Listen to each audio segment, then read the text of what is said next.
My son called after years of silence, not to reconcile but to gloat. He told me not to bother coming to his mother's will reading.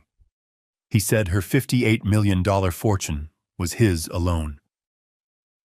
He sat in the lawyer's office smirking as they read her final words.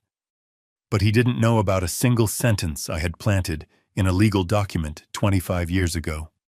A sentence his mother never changed, and one that her lawyer was about to read aloud with a smile. Before I tell you what that sentence was and how it wiped that smirk off my son's face forever, please let me know where you're listening from in the comments below. And if you believe that patience is the sharpest tool for justice, hit like and subscribe to the channel. The scent of hot steel and oil hung in the air of my workshop. It was a small space, but it was mine. Every tool had its place worn smooth by my own hands. For a man who once navigated corporate boardrooms, there was a simple honesty in shaping metal. It didn't lie. It didn't betray. It simply yielded to pressure and heat, becoming what you intended it to be. I was grinding the edge of a custom gate, sparks flying in a brilliant orange fan, when the phone buzzed against the metal workbench. I rarely got calls. I lifted my welding mask, the sudden quiet of the workshop ringing in my ears. The name on the screen felt like a ghost from another life. Kevin. I let it ring 3 more times before answering. A small act of control in a history where I'd had none. I wiped a greasy hand on my jeans and pressed the screen. Hello, Kevin. Silence for a moment. Then a voice I recognized, but that no longer held any warmth. It was clipped, polished, the voice of a man who measured his words like currency. Jim, I'm surprised you answered. Your name came up on my phone. I said, my voice flat. There was no need for emotion. We were long past that. Right. Well, I'm calling to inform you that my mother, Ava, passed away 2 days ago. He said it like he was reading a press release. No tremor, no grief. Just information. The funeral was a private affair. Of course it was, I thought. I wouldn't have been welcome. I'm sorry to hear that, I said, and the words tasted like ash. I was sorry for the woman she once was, not the stranger she became. Save it, he snapped. I'm not calling for condolences. I'm calling about the will. The reading is tomorrow morning, 10 o'clock. Davies and Finch law offices downtown. He paused, and I could practically hear the smirk forming on his face. But don't bother showing up. Your name isn't in it. She left everything to me. I looked around my workshop. At the blueprints pinned to the wall, the heavy machinery that represented my life's work for the past 2 decades. A life I had built from nothing after she had taken everything. $58 million, in case you were curious. Kevin continued, his voice dripping with condescension. That's the estimated value of her estate. Of my estate now. I just thought you should know. So you don't get your hopes up. You can stay there in your garage and keep making your little metal trinkets. I'm sure it's very fulfilling. The word garage was meant to be an insult. He knew it was a fully equipped fabrication shop, but he needed to diminish it. To diminish me. It was a habit his mother had taught him well. For 25 years, since the day of the divorce, Ava had painted me as a failure. A simple man who couldn't keep up with her ambition. She had conveniently forgotten that her ambition was fueled by my ideas built on my sleepless nights. She had told our son that I had left them, not that she had forced me out with lawyers and threats, taking the company we built together and leaving me with almost nothing. Kevin, only 15 at the time, believed her. He chose the life of private schools and European vacations she offered. He chose the winner. I remained silent, letting him enjoy his moment. His cruelty was a necessary part of the equation.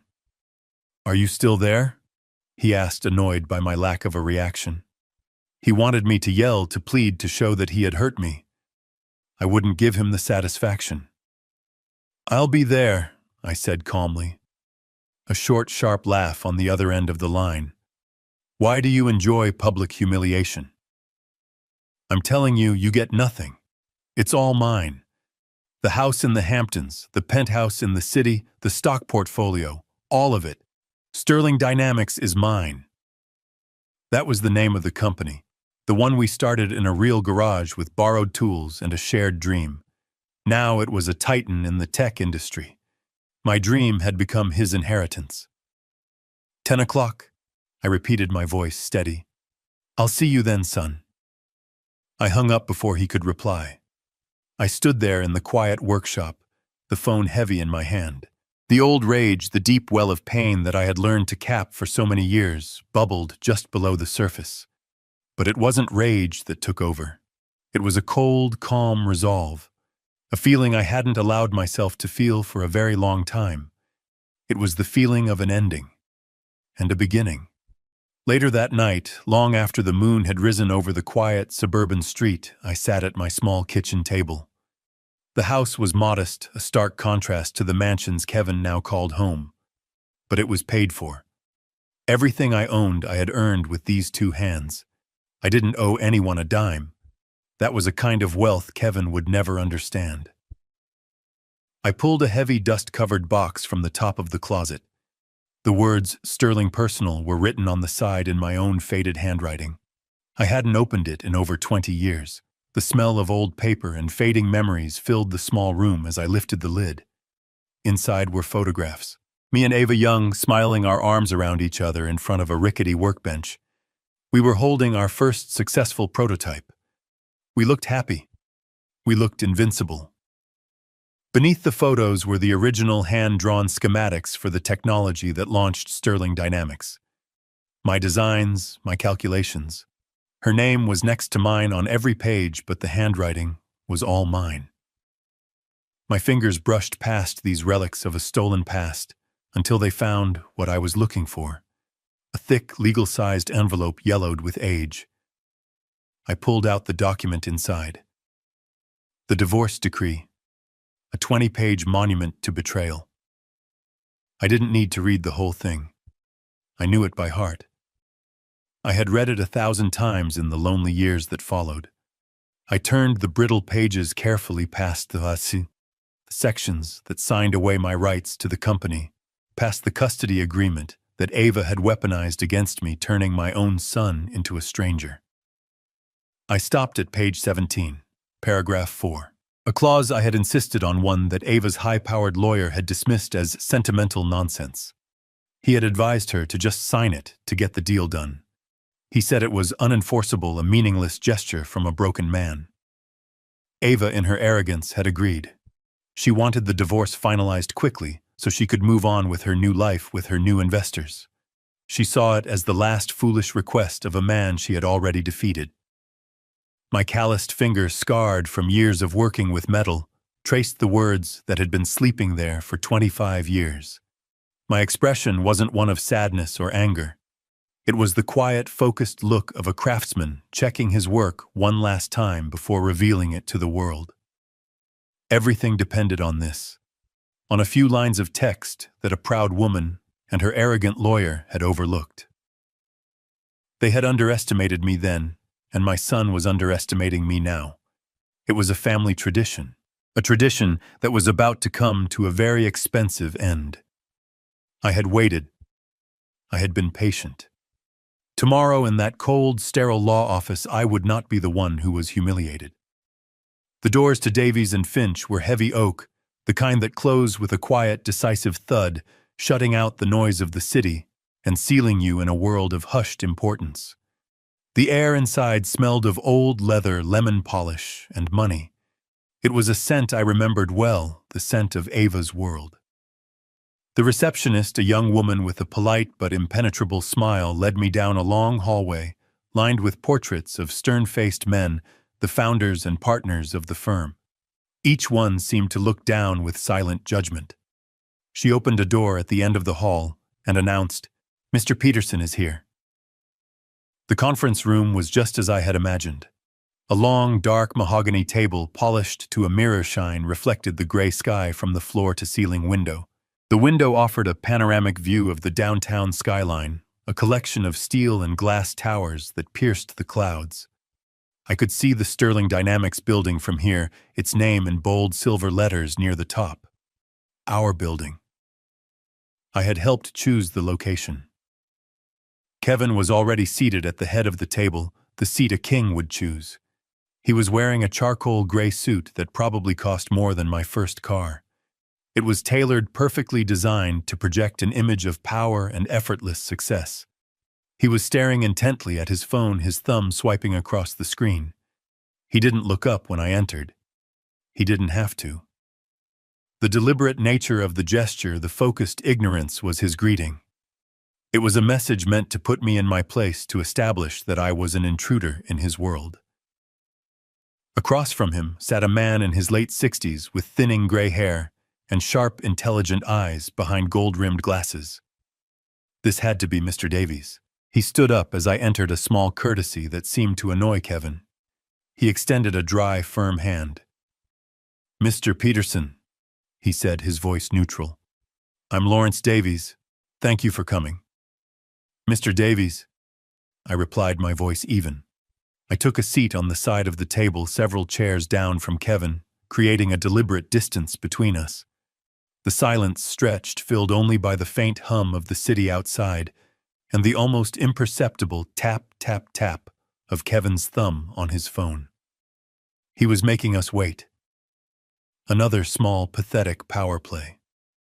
Finally, with an exaggerated sigh, Kevin placed his phone face down on the polished table. He looked at Mr. Davies, not at me. He gestured in my direction with a flick of his wrist, as if I were a piece of furniture that had been misplaced. "Like I said on the phone, he doesn't need to be here," Kevin said, his tone laced with impatience. "This is just a formality. The estate is very straightforward." He was speaking to the lawyer, but every word was a dagger aimed at me. He was performing his role as the sole important heir, and I was the unfortunate, embarrassing relative they had to tolerate. I met his gaze for the first time. His eyes were Ava's eyes, cold blue and full of a restless ambition that saw other people not as human beings, but as obstacles or tools. For a fleeting second, I saw the face of the boy I used to take fishing, but it was gone as quickly as it came, replaced by the hard mask of a stranger. Mr. Davies adjusted his glasses, his expression unreadable. He looked from Kevin to me, then back to the leather-bound folder in front of him. His composure was absolute. This was his stage, and he was in no hurry. He let Kevin's arrogant statement hang in the air for a long moment, giving it enough space to sound as foolish and cruel as it truly was. Then he spoke, his voice calm and precise. "All potentially relevant parties were invited, Mr. Sterling." It was a simple sentence, a statement of fact. But the way he said it, the slight emphasis on the word potentially, sent a small, almost imperceptible tremor through the room. It was a seed of doubt planted in the hard soil of Kevin's certainty. I saw his jaw tighten. He wasn't used to being contradicted, however gently. He opened his mouth to argue, to assert his authority again, but Mr. Davies had already opened the folder, signaling that the discussion was over and the proceedings were about to begin. Kevin leaned back in his chair, crossing his arms in a gesture of defiance. He shot me a look of pure contempt, a look that said, "Enjoy your last moments of false hope." He believed this was a minor procedural annoyance, a lawyer being overly cautious. He had no idea. He saw the world through the lens his mother had crafted for him, a world where I was insignificant, a footnote in his grand story. I held his gaze. I didn't flinch. I didn't show anger or pain. I showed him nothing. My calmness was my shield and my sword. It was the one thing they could never take from me. He found my placid expression unsettling. He was counting on a reaction, and my refusal to provide one was a small victory that soured his anticipated triumph. He eventually looked away, turning his attention back to the lawyer with an air of forced boredom. I turned my own gaze to the window, to the Sterling Dynamics tower, standing tall against the clouds. I remembered the day Ava and I stood on the empty lot where it would be built. She had been so full of energy, her eyes shining with visions of the future. Our legacy gym, she had said, squeezing my hand. We'll build an empire. We had. But somewhere along the way, she had decided it would be her empire, not ours. She had decided that I, the quiet strategist who designed the engine of our success, was not fit to be king alongside her. I was just a mechanic, good with my hands and my mind, but lacking her ruthless social grace. I was the foundation of the building essential, but meant to be hidden underground, while she was the gleaming spire that everyone admired. Mr. Davies cleared his throat, pulling me from my thoughts. He slid a slim silver letter opener under the wax seal of a large envelope. The soft crackle of the breaking seal was the only sound in the room. This was it. The moment Kevin had been waiting for his entire adult life. The moment I had been preparing for 25 years. He thought he was about to be crowned. He didn't realize he was standing on a trapdoor, and my hand was on the lever. The lawyer looked up, his eyes meeting mine for a brief, unreadable moment, and then he began to speak.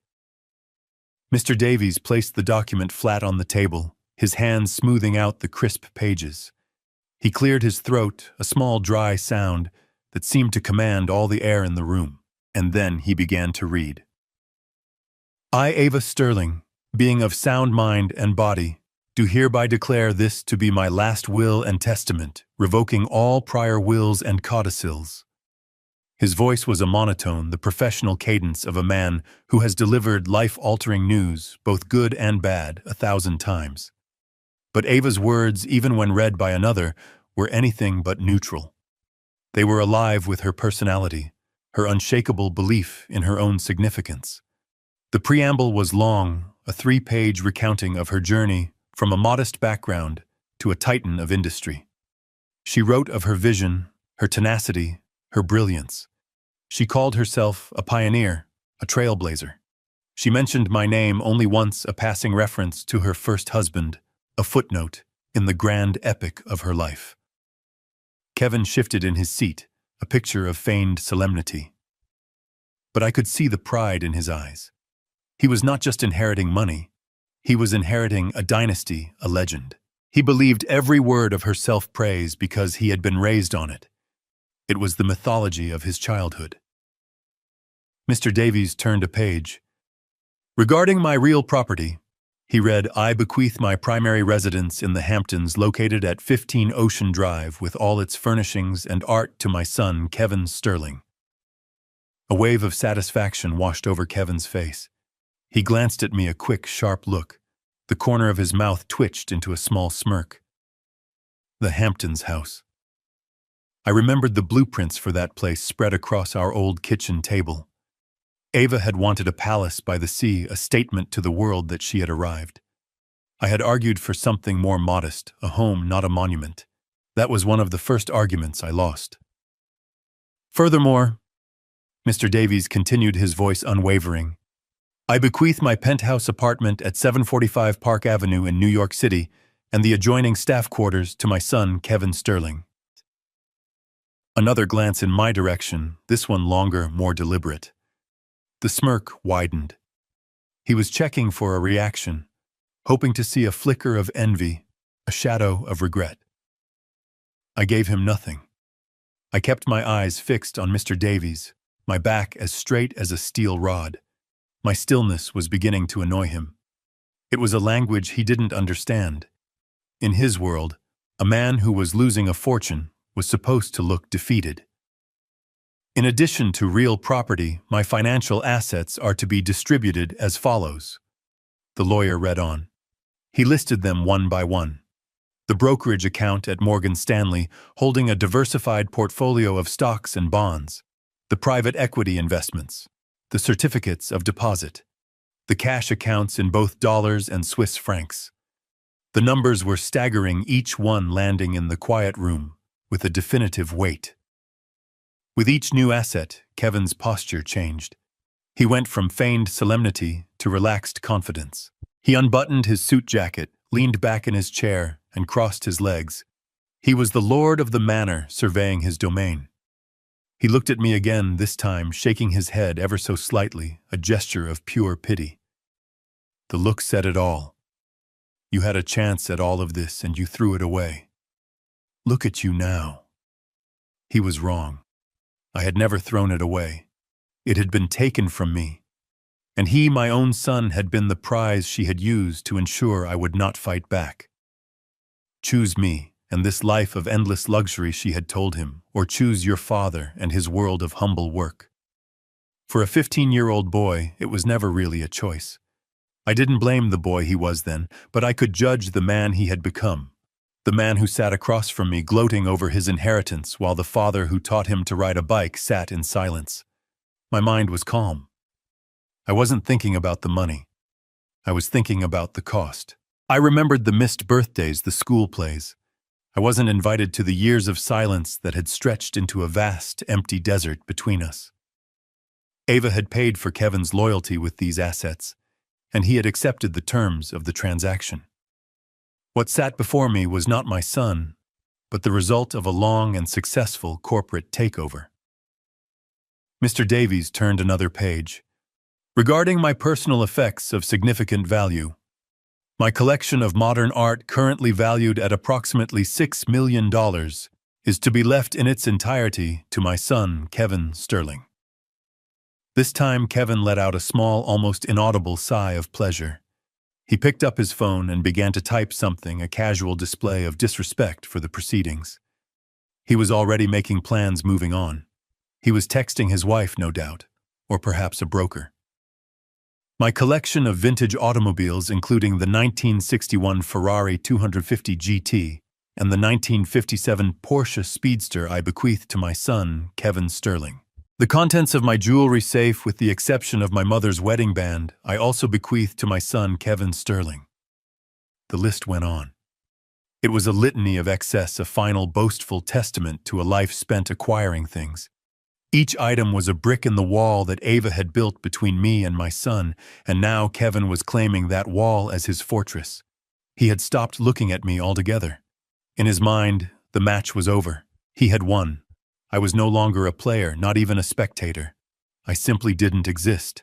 I remained perfectly still, a statue carved from patience. I focused on my breathing, a slow, steady rhythm. Inhale, exhale. The way you do when you are lining up a difficult cut in a piece of steel. You have to be calm. You have to be precise. You cannot let emotion or distraction ruin the work. My lack of response was a void in the room, a vacuum that Kevin's arrogance couldn't fill. The more he was given, the more my silence seemed to unnerve him on a subconscious level. Why wasn't I angry? Why wasn't I sad? The tension in the room grew thicker with every word Mr. Davies read. It was the strange electric quiet before a storm. Finally, Mr. Davies reached the last page. He paused, looking over the top of his glasses, first at Kevin, then at me. And to conclude, he read, his voice carrying a new weight of finality. All the rest, residue and remainder of my estate, including all my shares and controlling interest in the corporation known as Sterling Dynamics, I give and bequeath to my beloved son, Kevin Sterling, to be his absolutely and forever. That was it. The final blow. The jewel in the crown. Not just the money, but the company itself. The legacy. Kevin's face broke into a wide, triumphant smile. He could no longer contain it. It was a smile of absolute victory. He looked directly at me, and this time he didn't look away. He wanted me to see it. He wanted me to witness his coronation. He thought this was the end of the story.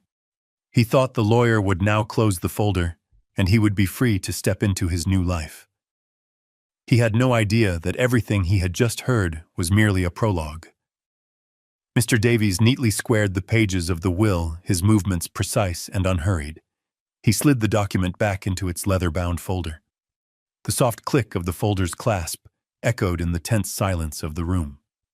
He placed his hands flat on top of it, as if closing a book on a story that was now finished. "This," he announced, his voice carrying a tone of official finality, "concludes the reading of the last will and testament of Mrs. Ava Sterling." A long, slow breath escaped Kevin's lips. It was the sound of a runner crossing the finish line, a sigh of profound relief and ultimate victory. The tension he had been holding in his shoulders disappeared. He visibly relaxed, a wave of pure, unadulterated triumph washing over him. He pushed his chair back from the table, the legs scraping loudly against the polished floor. The sound was jarring, an assertion of his newfound status. He was a man ready to leave, ready to step into his $58 million life. He looked at me, his face a mask of patronizing sympathy. "Well," he said, his voice magnanimous, dripping with false grace. "Thank you for coming, Jim. I know this must have been difficult." He was offering me crumbs of pity, a final insult before he dismissed me from his life forever. He was already standing, reaching for his suit jacket draped over the back of his chair. He nodded once at Mr. Davies, a gesture from an employer to a subordinate. The meeting was over, but Mr. Davies did not move. He did not stand. He simply raised one hand, a quiet, almost gentle gesture that stopped Kevin in his tracks. Kevin paused his jacket halfway, on an expression of annoyance flickering across his face. "However," the lawyer said, his voice cutting through Kevin's triumphant haze, "there is one other matter to address." Kevin froze. The smile on his face faltered, replaced by a flicker of confusion.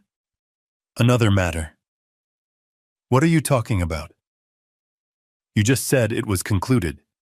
Mr. Davies ignored him. He reached down beside his chair and lifted a different folder onto the table. This one was not new and leather-bound. It was an old, faded manila folder, its edges softened and frayed by time. The label on it was written in a faded blue ink. It looked ancient, forgotten. The lawyer's eyes remained on the folder as he spoke. "There is the issue of a superseding clause," he said calmly, "contained within the divorce decree filed on June 15, 1998. The blood drained from Kevin's face. The change was instantaneous and dramatic. The smugness, the confidence, the arrogance, it all vanished, replaced by a raw, naked bewilderment. His smile was completely gone, his mouth slightly agape. "What?" he stammered, his voice losing its polished edge. "The divorce settlement. What does that have to do with anything? That was decades ago. It's irrelevant." Mr. Davies did not look at Kevin. He did not look at the will he had just read. His entire focus was on this old, forgotten document. With methodical slowness, he untied the simple string that held the folder closed and opened it. The papers inside were yellowed, their corners brittle. Then, for the first time that morning, he looked directly at me, and he smiled. It was not a large smile. It was barely a twitch of the lips. But it was unmistakable. It was a smile of shared knowledge, a discreet acknowledgement between two men who understood the true landscape of the room. It was a sign of respect. In that single fleeting expression, he confirmed that he had seen my move on the board, a move I had made 25 years ago, and he appreciated the quiet brilliance of its design. It was the signal I had been waiting for, the silent confirmation that the long game was finally coming to an end. Kevin saw it. He saw the smile and the look that passed between us. A spark of genuine fear lit his eyes. For the first time, he looked not just confused, but cornered. "What is this?" he demanded, his voice rising, a note of panic creeping in. "What's in that folder? I am the sole heir. The will just said so." Mr. Davies finally turned his gaze to my son. His expression was once again neutral, the professional mask back in place. But the room had changed. The power had shifted. It was no longer Kevin's coronation. It was a courtroom, and judgment was about to be rendered. "The will is perfectly valid, Mr. Sterling," the lawyer said, his voice calm and steady, a rock in the turbulent sea of Kevin's rising panic. "It effectively distributes all of your mother's personal property and assets. However, a divorce decree is a court order, and a superseding clause, if its conditions are met, can take precedence over certain aspects of an inheritance, specifically those tied to marital property that existed at the time of the dissolution." He paused, letting the weight of his words sink in. He looked down at the yellowed paper in front of him. "And the conditions," he said softly, "have been met." Mr. Davies looked at Kevin, his expression calm and unyielding, in the face of my son's rising panic. "To understand the present, Mr. Sterling," the lawyer said, his voice even, "we must first revisit the past." He adjusted his glasses and began to read from the yellowed document. His voice filled the room not with the flowery, self-important prose of Ava's will, but with the stark, unforgiving language of the law. He started with the preamble of the divorce settlement, outlining the division of assets. He read the clause where I formally relinquished all claims to Sterling Dynamics, the company I had co-founded and poured my life into. He read the numbers, the pitifully small settlement I had accepted in exchange. As he read, I remembered that day in a different conference room 25 years ago. I remembered Ava sitting across the table, flanked by a team of ruthless lawyers. She was radiant, powerful, a queen who had successfully deposed her king. I wasn't fighting for the company anymore. I knew that battle was lost. She had the better lawyers, the connections, the narrative. I was fighting for one thing and one thing only: my son. In exchange for this settlement, Mr. Davies read, confirming the memory, James Peterson was to be granted primary physical custody of their only child, Kevin Sterling. Kevin flinched, as if he had been struck. His eyes darted between me and the lawyer. I saw a flicker of a memory in them, the memory of a promise I had made and a promise his mother had broken. She had agreed to let me have him, to let me raise him away from her world of cold ambition. But it was a lie. Over the next 2 years, she used her vast wealth and influence to systematically turn him against me. She showered him with gifts I couldn't possibly match. She took him on trips to exotic locations during my custody weekends. She whispered poison in his ear, framing my simple, quiet life as a prison of mediocrity compared to the glittering kingdom she offered. She made him believe that I was the one who had abandoned the family dream, that I was a quitter, a failure. By the time he was 17, he refused to see me altogether. She had won. She had taken the company, and then she had taken my son.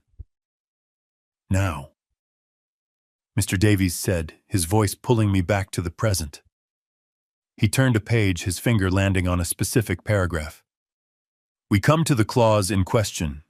Page 17, paragraph 4. It is titled, The Sweat Equity Reactivation Clause.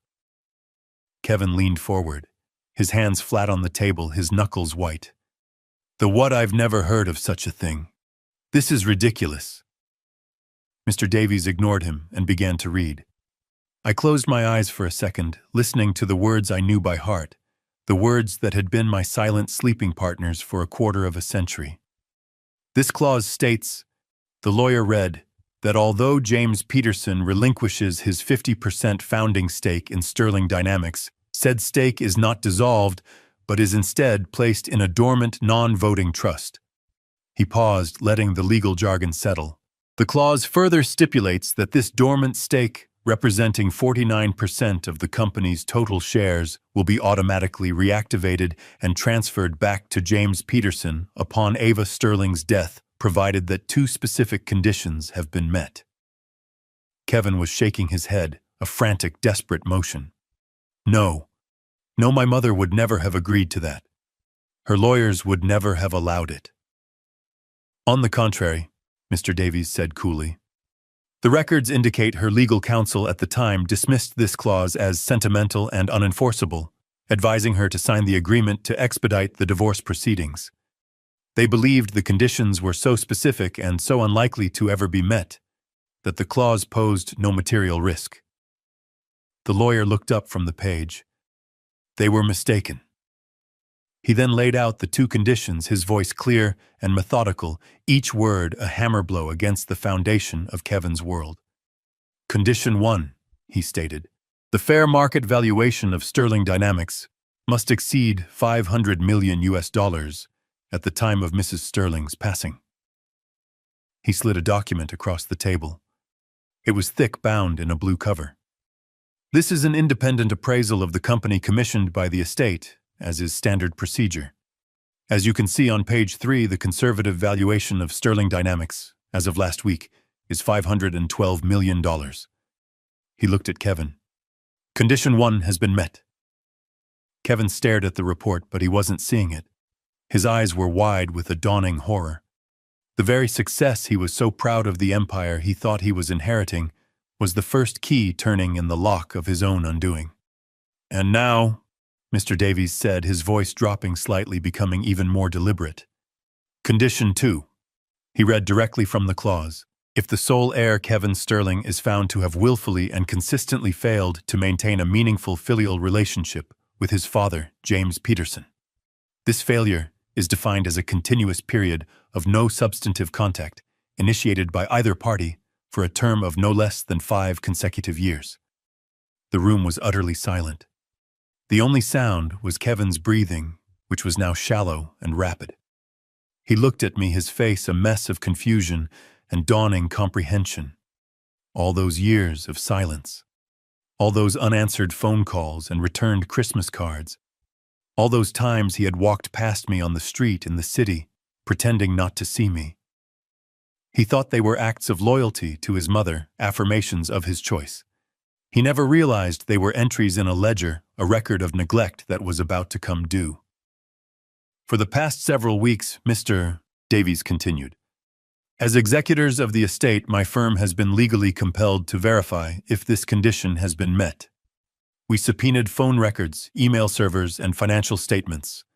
We took sworn depositions from family, friends, and former staff. He opened his own folder and began placing documents on the table one after another, forming a neat, damning pile. These are your phone records, Mr. Sterling. They show no outgoing or incoming calls to your father's number for the past 12 years until yesterday. He placed another document on top. These are email records, no correspondence. These are financial records. No support, no gifts, nothing. He placed a third document down. This is a sworn affidavit from your parents' former housekeeper, who attests that you repeatedly ignored your father's letters and packages, often instructing her to throw them in the trash. Kevin slumped in his chair as if the air had been punched out of him. The evidence was absolute, undeniable. His entire life of calculated neglect was laid bare on the polished mahogany table. Then Mr. Davies picked up one last sheet of paper. And finally, he said, there is the matter of the phone call you made to your father yesterday. A call in which you informed him of his disinheritance, mocked his profession, and explicitly told him not to attend these proceedings. He looked at Kevin, his eyes cold. While the 5-year period of no contact had already been more than satisfied, this final act served as a definitive and unambiguous confirmation of the total and complete breakdown of the filial relationship as outlined in the clause. Condition 2 has been met. The lawyer leaned back in his chair. The presentation was complete. Therefore, he declared, his voice resonating with the full force of the law, as both conditions of the sweat equity reactivation clause have been satisfied, my firm is legally obligated to execute it. 49% of the shares of Sterling Dynamics are, as of this moment, the legal property of Mr. James Peterson. The silence that followed was deafening. Kevin just sat there, his face pale, his eyes darting from the pile of evidence to my face and back again. The $58 million inheritance he had been savoring just minutes ago had evaporated. He was left with the houses, the cars, the cash. A fortune by any measure, perhaps $10 million in total. But the empire, the source of the wealth, the company that bore his name, was no longer his. He was a rich man, but he was no longer a king. I was now the largest single shareholder. He stared at me, his mouth opening and closing, but no words came out. He was seeing me for the first time, not as the failed, pathetic old man from the workshop, but as the architect of his downfall. Finally, he found his voice. It was not the smooth, confident voice of before. It was a raw, ragged shriek of disbelief and fury. "No!" he screamed, slamming his fist on the table, making the pile of documents jump. "No! This is a trick. It's a fraud. You can't do this. That was my inheritance. It was all mine. He pointed a shaking finger at me, his face contorted in a mask of rage. You planned this. You planned this all along. He was still pointing his finger, trembling with a rage so pure it seemed to vibrate through the entire room. For a moment, he looked like a furious child, his face red, his well-tailored suit suddenly looking like a costume that was too big for him. The man who had sat there minutes before a titan of industry in his own mind was gone. All that was left was a boy who had his favorite toy taken away. "This is illegal," he shouted, his voice cracking. "My mother would never have wanted this, or I'll get the best lawyers in the country. I'll tie you up in court for the rest of your life. You think you've won nothing. You'll never see a single penny of this money." He directed his tirade at me, but it was Mr. Davies who responded. The lawyer didn't raise his voice. He didn't need to. His calm was a fortress against which Kevin's chaotic fury broke and dissipated. "On the contrary, Mr. Sterling," he said, his tone still perfectly even, "everything that has transpired here is in perfect accordance with the law. The document in question is not some forgotten note. It is part of a legally binding judgment filed with the state of New York, signed by your mother, and notarized in the presence of her own legal counsel. It is as ironclad as a document can be." He gestured to the pile of evidence.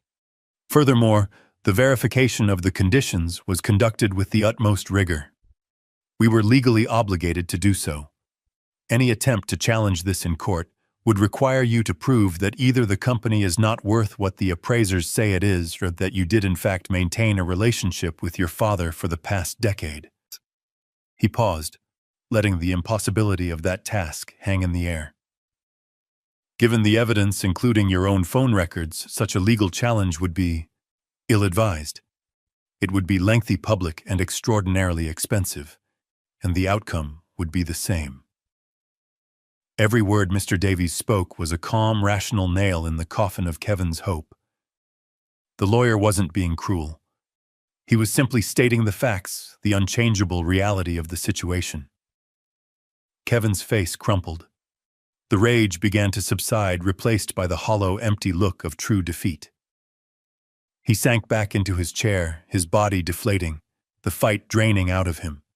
He stared at the polished table, at the reflection of a man he no longer recognized.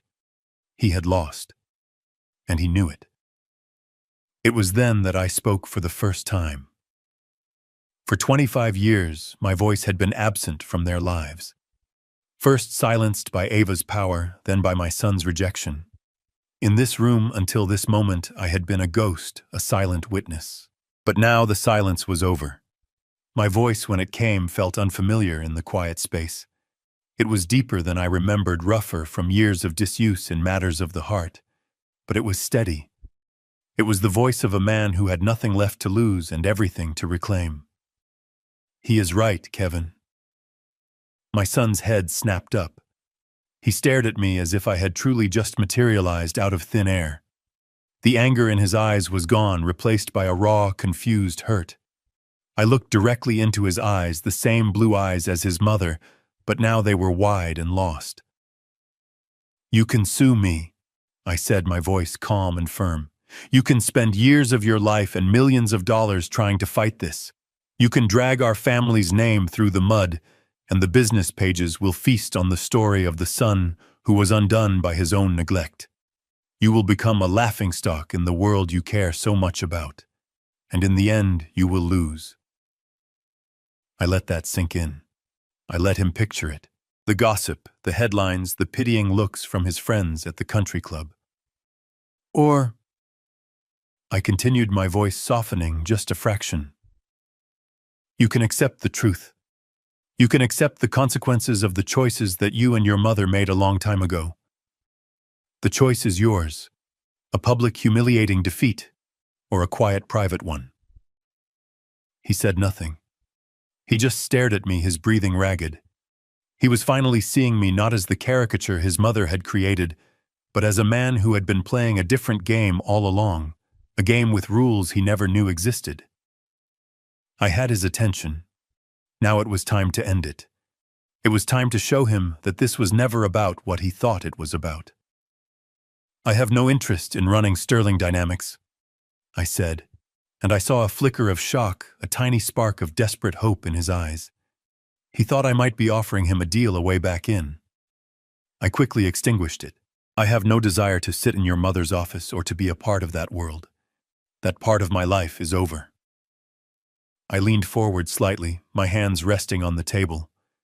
"As soon as the transfer of shares is legally finalized, I will be selling my entire 49% stake. I will liquidate all of it." This was the one move he had not anticipated.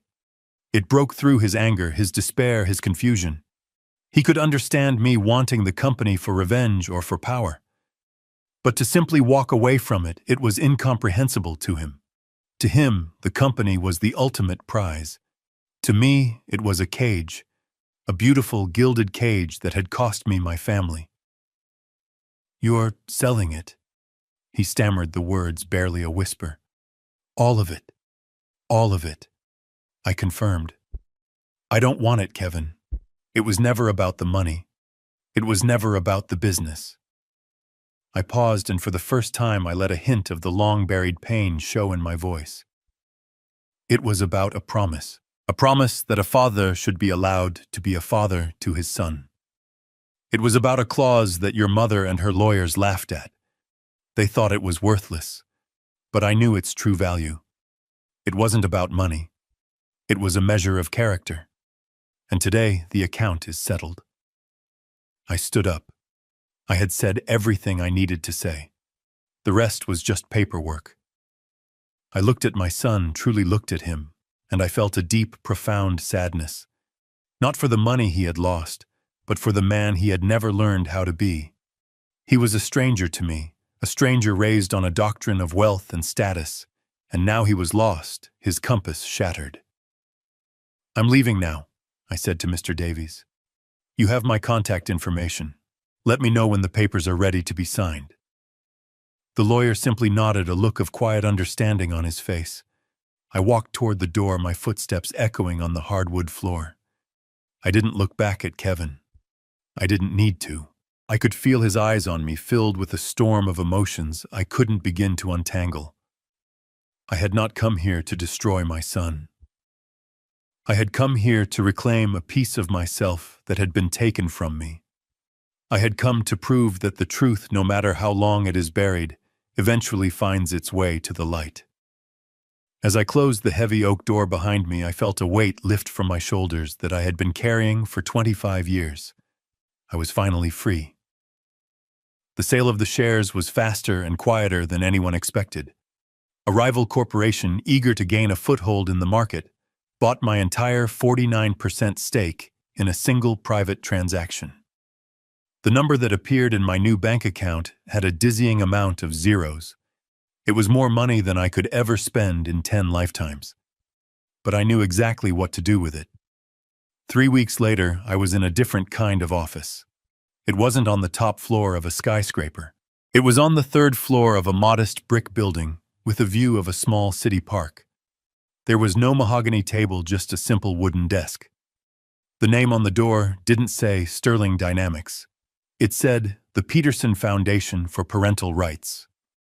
I had used every last dollar of the $251 million to create and endow an organization with a single clear mission to provide the best legal resources free of charge to parents who had been unjustly alienated from their children's lives.